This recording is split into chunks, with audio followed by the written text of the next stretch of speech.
Hello, everyone, and welcome to another episode of Triangle Offense. I'm Munish. As always, I'm joined by Nishant. What's up? Another interesting day in the NBA. The Warriors and the Nuggets played out a close game. The Warriors just coming out short. The Nuggets are finally trying to get themselves back up in the table. They're up almost in the top half now.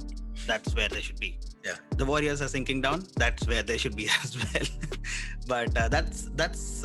But what I wanted to focus on today was when we spoke about the James Harden trade yesterday. We discussed a domino effect that could follow, right? And one name comes right to my mind when I talk about this is Bradley Beal. He is not yet in the James Harden situation, but I think he's starting to go there. The last time he put up those incredible numbers, he got some 30, 35 points. And then in the post match presser, he said that he was disappointed at his defense and he said that at this point, we can't even guard a parked truck. Yeah, he's not wrong. He's not wrong, but you don't say out such things in public, right? No. And Yeah. that definitely indicates that something is not well. He's not happy there. They've added a superstar, Yep. Russell Westbrook, but that doesn't seem to be working out for anyone. I mean, it seems to be working out for Russell Westbrook. He's getting his triple doubles, but Yeah, doesn't seem to be always working out does. for Yeah. the Wizards nor for Beal. Now, No. Beal is an all-time, not all-time, but he's a great player. He averages 30 points over the Yeah, he's last an two all-star. seasons. I think that's what you. Yeah. Yeah, he should have been an all-star last season. He averaged 30 Right. plus and did make the all-star team. Yeah. Made quite a ruckus about that as well. But when you play for the Wizards, this is the price you pay, right? Nobody really recognizes you. You're not really in Yeah. that conversation of top 5, top 10 players even. Hmm. Now, it's very obvious that if you're Bradley Beal, you want to move. You want to way out. You want to get to a better team. You want to be in a team that at least makes the playoffs. What do you think is happening with the with the Beal situation? You think uh, going the James Harden way, kind of starting to. Uh no, I think James Harden's situation got quite toxic, and Mhm. there's a lot more that happened in the back end with James Harden, and the number of moves and attempts they made over the years. That's a whole different level of complication. I think Bradley Beal, he's not wrong.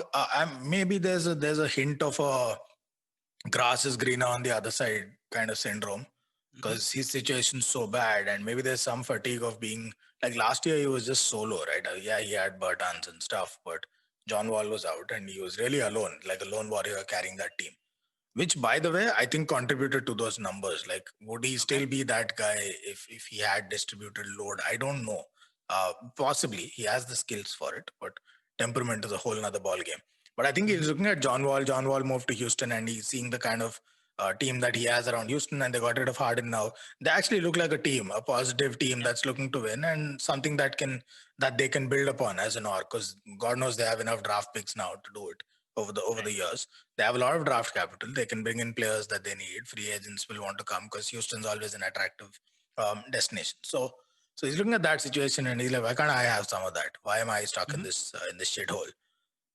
Playing with a ball hog who's amazing at stat padding, but can he deliver postseason wins? Can he get us to the postseason? Even right now, it doesn't even look like that, and nobody defends on that team. Yeah. So he's not wrong to want out. Is it a situation where he should absolutely force a move? I think that will be a bit of a hard and dick move, and a little selfish, because he had the option to move. He chose to sign a big bucks contract at Washington, the contract that he's still on. He chose Yeah. to sign that. So now all of a sudden you've realized something that you didn't all this while, that it's a bad situation. I don't know. I don't know. Now, but the real question is, can he force a move? Absolutely. Are Mhm. there suitors? Sure. Sure. Now, I think the debate is only who wants to go for him and what can they give up for him. Will they be Mhm. contenders after giving up something for him? Because with players like Bradley Beal, it's usually, uh, if he is that guy, then it's usually to make a deep playoff run at the very least, if not, targeting to get to the finals. He's not Right. the level of player where it's a piece that you add and then you're like, okay, we'll develop around this for a year or two and then we'll Mhm. add one. It's not that. I think he's past that stage. Mhm. So then, so I was thinking about it. Like, what do you think? Who do you think could be suitors legitimately? Let's assume Wizards were willing to trade for fair value. Who do you Yeah. think would be suitors that could want to land Beal and can use his services? Yeah. So I'm looking at the table as we speak, and I look at the teams who are not doing so well, but we had higher expectations of them at the start of the Hmm. season. And the first team that springs out is the Miami Heat. Now, this is a team that reached the NBA Finals and were expected to do exceedingly well this year, given that their youngsters would bloom into flowers and whatnot. But will they? They don't seem like it right right away. Sure. I mean, do you want to postpone that impending success for a season or two? Is Miami Heat that kind of organization? Probably are, because they've never really rushed into success. They've always Right. built a team. They never really got into a very panicky mode, right? And that's something that suits Miami, I think. But looking at the situation, my question that the one question that strikes out is Kendrick Nunn really that good? Is Duncan Robinson really Right. that good? Is Tyler Hero Yeah. really that good? If they are, you should not be in a situation that you are right now. You should at least be in the top half of the table. But I see Miami Heat now, they are like fourth from bottom or Yeah. fifth from bottom. Mm. And that's not something that you associate Miami Heat with. Right. So would you want to trade away all of those or some of those pieces and get a legitimate shooter, Bradley Beal? He can get you 30 plus points. Sure. He can average 30 plus points, Mm. and put that along with Adebayo and Jimmy Butler. I think they're a very good team right away. But Yeah. the sacrifice that they'll be making is they'll be trading away the future. Mm. For Beal, Butler, don't know how long he'll last. Yeah. Adebayo, of course, is a great talent and he's here to stay. But you lose all the things, all the talent that took you to the finals last season and could probably take you to the finals in the next couple of years again, right? But do they want to do? Do you think Miami are a legitimate contender to land Beal, or do you think they? I mean, Uh, do I think the fit makes sense? mhm. Sure.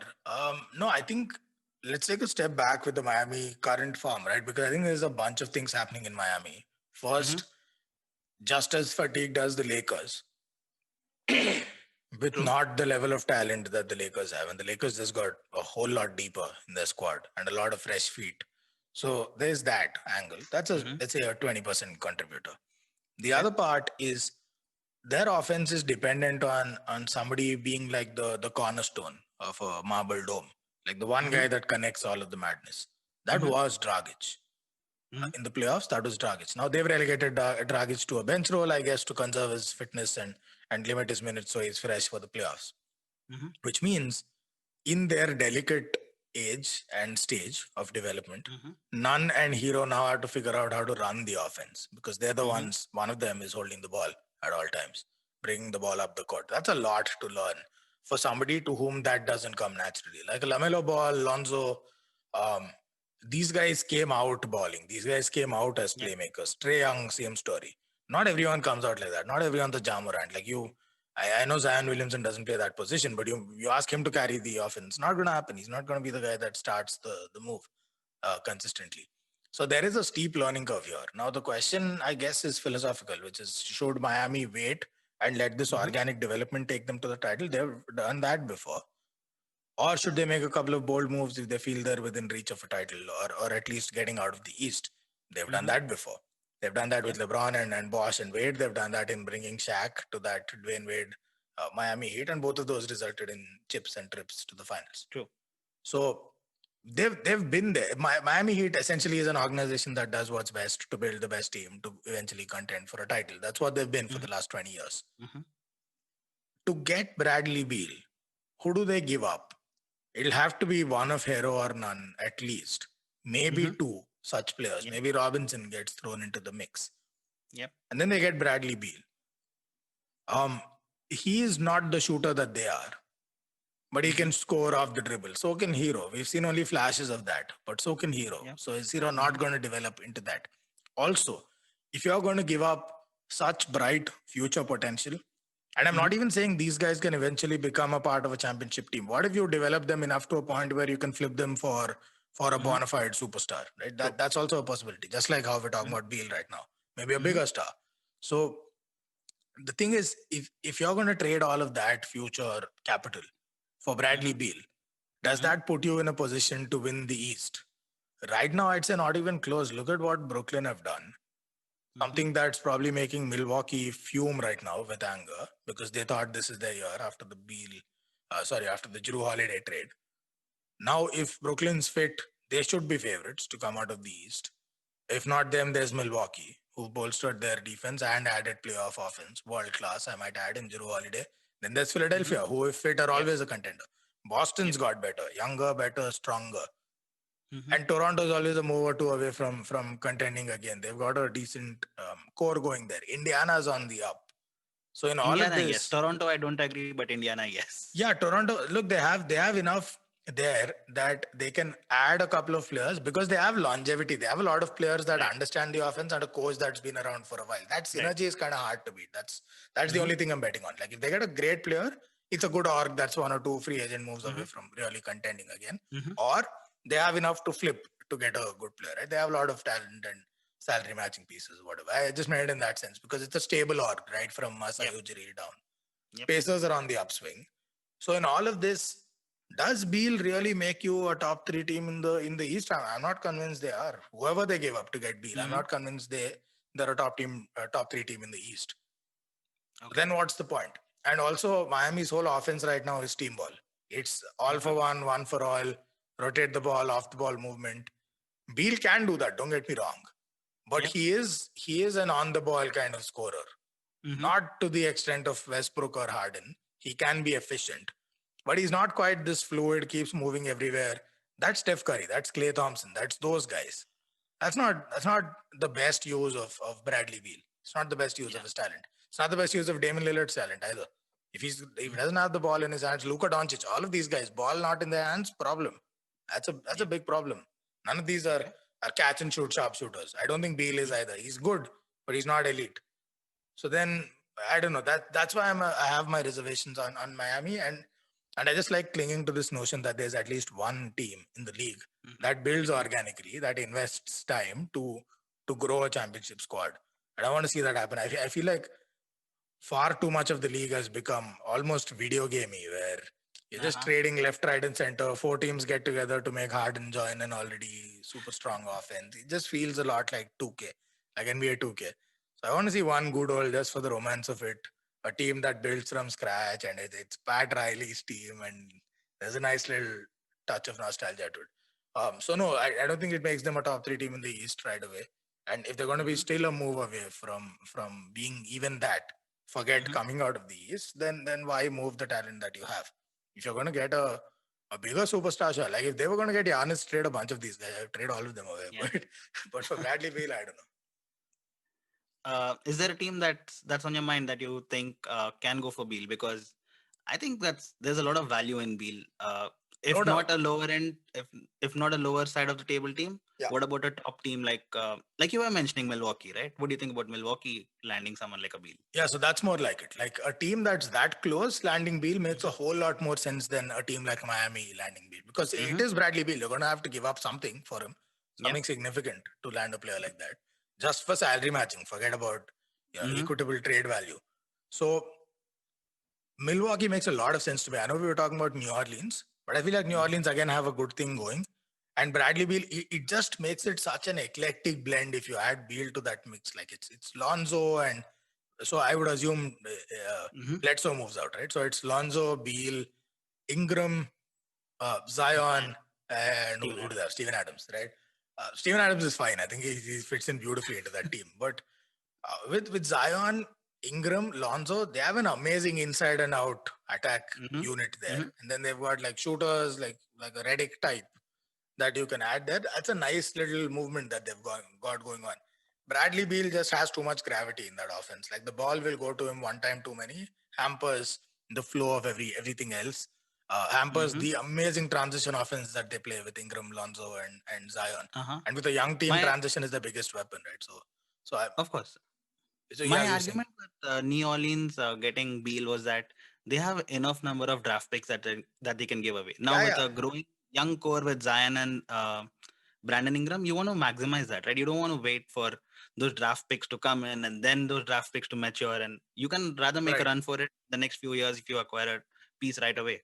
Yeah, no doubt. And They can trade for Beal. Like I think they're one of the better suited teams to make that move if they choose to. I'm just Mhm. looking at the fit perspective. Of Is course, it feasible? Absolutely. Yeah, they can easily trade for Beal. And wouldn't Washington want those picks because Westbrook's not getting any younger, and they kind of yeah, half-heartedly walked into that deal, giving away John Wall. And if they're going to lose Beal, they might as well start building kind of like OKC and start amassing those picks. But yeah, I like Milwaukee for the simple reason, and I'll keep this short. That their biggest problem has been postseason scoring and shooting specifically because Giannis can't shoot the ball. That's like his one Achilles. That's his kryptonite. He can't shoot the ball very well. He might improve, but it'll take a few seasons before he's anywhere even remotely good enough to be shooting off the dribble and with any modicum of accuracy.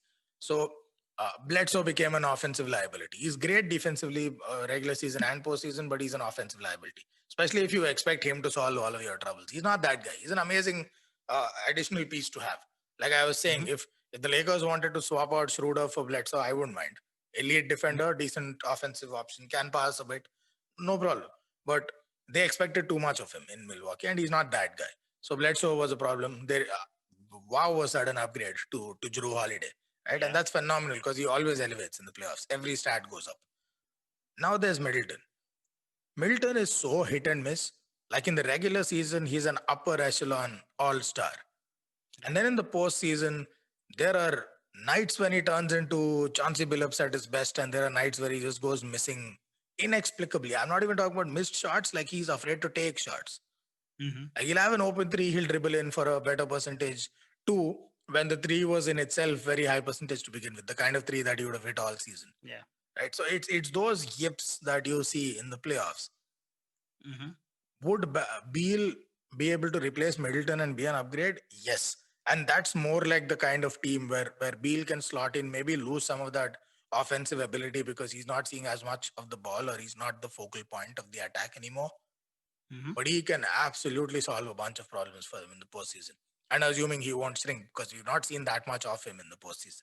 But assuming he doesn't shrink, that's an excellent option to have on Milwaukee. And that's the kind of team that should be looking to trade, if at all, for Bradley Beal, where they're that close that he can put them over the line. Not a Miami where they're still quite a distance away, where even adding Mhm. Beal is not going to make them a top three team. That's my way of looking at it. All right, so that was Bradley Beal. By the way, it has to be said that Bradley Beal is not told that he wants to be traded, nor has Wizards Yeah, we're just indicated fantasizing. anything of that line. This is just a fancy punt, you could call it. Yeah. And if it works out, yeah, we'll play this yet again, and you can say that we predicted this Yeah, all we'll loop along. it like we knew it was coming. Insider info. But with Beal, I think he's definitely looking to move out. One amazing stat that stood out is that of the last 12 games that he scored 40 plus points, they lost 11 of them.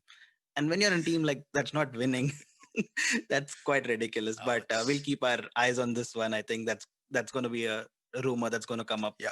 sooner or later. I think two more losses and this is going to heat up. Yep. It's only going to get hotter. Him and that Zach Levine scene, just these things are going to get hot. Yeah. But yeah, we'll see. Yeah.